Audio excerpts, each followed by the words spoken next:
My name is Lakshmi. I'm a journalist. Now, the second question is Muslim men are allowed to marry 4 or 5 times, I think, and they don't require their wife's permission, the first wife's permission to marry. I mean, correct me if I'm wrong, to marry more number of times.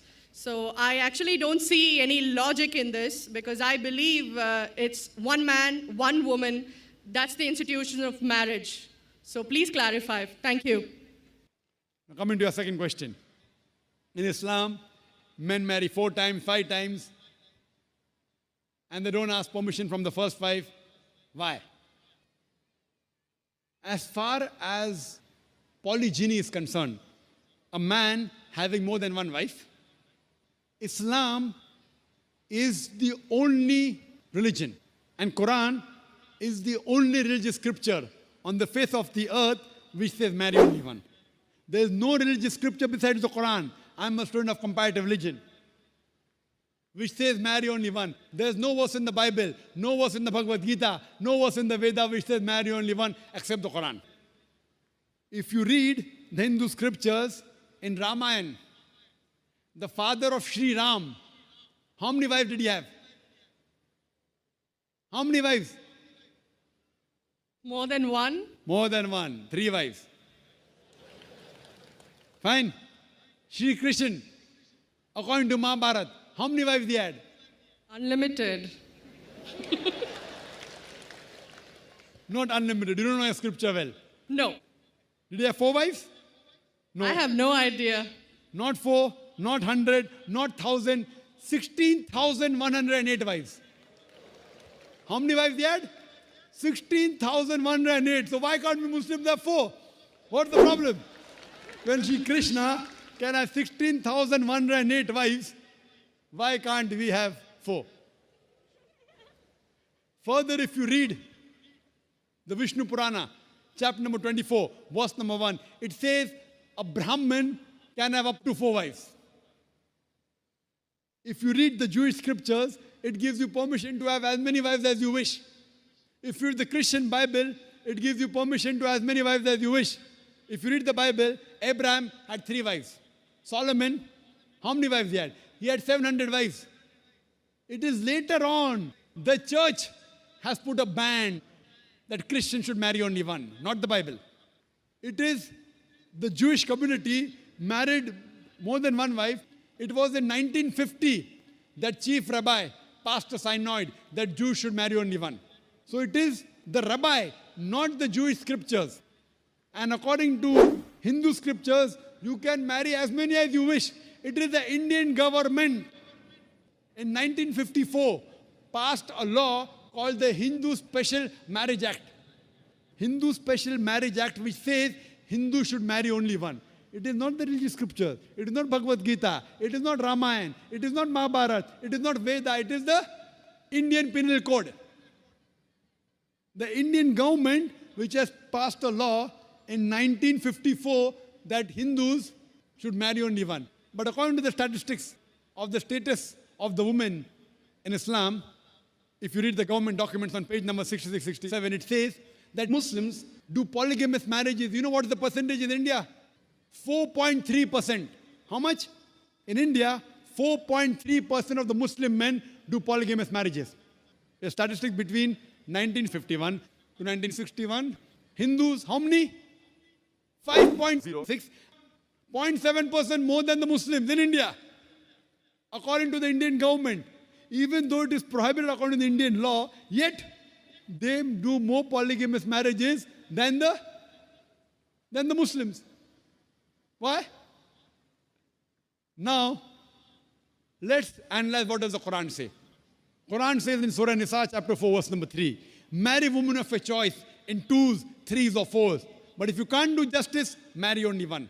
This statement, marry only one, is only given in the Quran and no other religious scripture.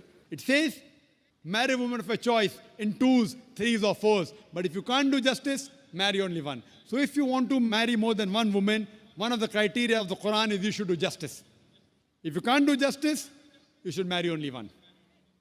Now, what are the reasons, logical reasons a person can think that why has Islam permitted certain men to have more than one wife. Many non-Muslims think it is fard. It is compulsory for a Muslim man to have more than one woman, to have more than one wife. It's not compulsory, it's optional. It's not fard. It's not compulsory. How many Muslim men do you know who have more than one wife? How many do you know, sister? How many do you know? A few. How many? A few again. Few means 1, 2, 3. How many? Yeah, at least about 3. About 3. Have you heard of Dharminder? Yeah. How many wives he has? 2. Muslim or non-Muslim? Non-Muslim. Non-Muslim. Your previous chief minister, what's the name? Jayalalitha. Yes. Hindu or Muslim? Hindu or Muslim? Hindu. Hindu, fine. Now these are famous personalities. Fine. How many famous personalities you know in India who have got more than one wife? The 3 you know may be locality, fine? Yeah. Local, maybe friend in your neighborhood, maybe your colleague. In India, there are more non-Muslims having more than one wife than the Muslims. Now let us understand what are the logical reasons. Come back to logic now. Now, by nature, if you ask any medical doctor, he will tell you, male and female are born in equal proportion. Girls and boys are born in equal proportion. But any medical doctor, any pediatrician, any children doctor will tell you that the female sex, the female child is stronger than the male child. That's the reason there are more deaths in the male children as compared to female children. So in children's age itself, the female children are much more than the male children. As life goes on, there are people dying due to accidents, due to alcoholism, due to war. There are more males dying as compared to females. Today, if you analyze in the world, there are more females in the world as compared to males. There are few third world countries like India where the male population is more than the female population. And do you know why? The reason is because of female feticide and female infanticide. According to an article, a program which came on BBC by the name Let Her Die, the program was assignment. There was a British reporter by the name of Emily Buchanan. She comes to India and she says that every year in India, more than 1 million fetuses are being aborted after they identified that they are females.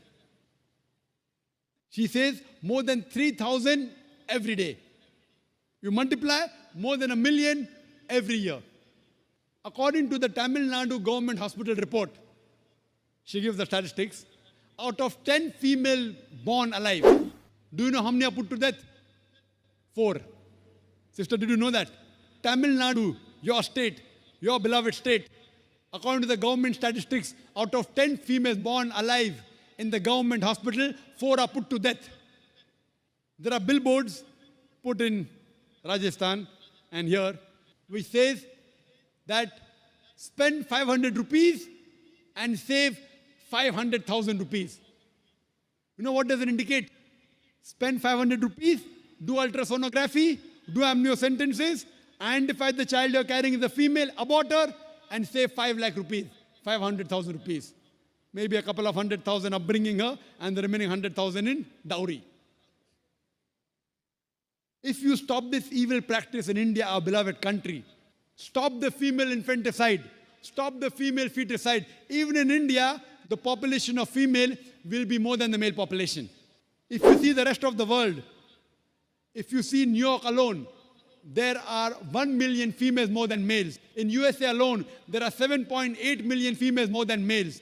In UK alone, there are 4 million females more than males. In Germany alone, there are 5 million females more than males. In Russia alone, there are 9 million females more than males. And God alone knows how many millions of females are more than males throughout the world. Suppose I agree with your philosophy, sister, you said, 1 man, 1 woman. If I agree with you, sister, with your philosophy, 1 man, 1 woman. And suppose my sister happens to be in America, or your sister happens to live in America. And suppose the market is saturated. 1 man, 1 woman, saturated. Yet there will be 7.8 million females who will not find life partners. 1 man, 1 woman. Now the option for these 7.8 million females is either marry a man who already has a wife or become public property? You say, Dr. Zakir Naik, public property, such a harsh word. Sister, it is the most sophisticated word I can use. I cannot use a more sophisticated word than public property. According to the Statistics of America, do you know, on an average, a man, before he settles down with a wife, he has 8 different sexual partners. Do you know that? On average, 8. Some may have 1, some may have 10, some may have 20. 8 sexual partners before he settles down with one. So the only option remaining, so if my sister happens to live in America, or if your sister happens to live in America, and the option is given to her, and suppose the market is saturated, every man has found a woman for himself.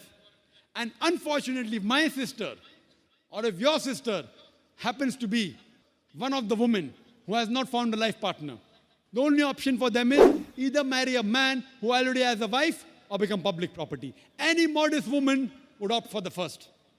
Sister, what would you opt for your sister? Marrying a man who already has a wife or become public property? My sister's too young to be married, so When she grows up and if she happens to go to America, or if you happen to be in America, third choice. what would you prefer for her? You're the elder sister. Would you prefer her becoming public property or marry a man who already has a wife and get equal rights? In Islam, if you have a second wife, you give equal rights. In America, the public property has got no rights. She's degraded. She's dishonored. In Islam, she has an equal right. She gets honor. What would you prefer for younger sister when she grows up? Sometimes it's difficult to speak the truth, sister, correct? Especially in front of such a large audience. Anyway, I've got your answer, sister. Thank you. And your silence speaks for that. So that's the reason in Islam, sister, men have been allowed to marry more than one wife is to protect the woman, not to degrade her. Regarding a question, is it compulsory that the husband should take the permission of the wife? It's not compulsory because if she wants to protect, if that man wants to protect another woman, a normal woman, I agree with you, sister, no woman under normal circumstances would like to share the husband. You have to agree. This is human nature. But if the woman is a good Muslimah, is a good Muslim woman, what she says, let a small loss take place to prevent a big loss. She will say, I know sharing my husband is a loss for me, but I would prefer letting a small loss take place for me to prevent my sister becoming public property. She's a good human being. So she would surely give permission to the husband to marry a second woman, if she's a good Muslim woman. But taking permission is not fard, it is preferable. But at least informing is a requirement so that he does justice between the two wives. Hope that answers the question, sister. Thank you.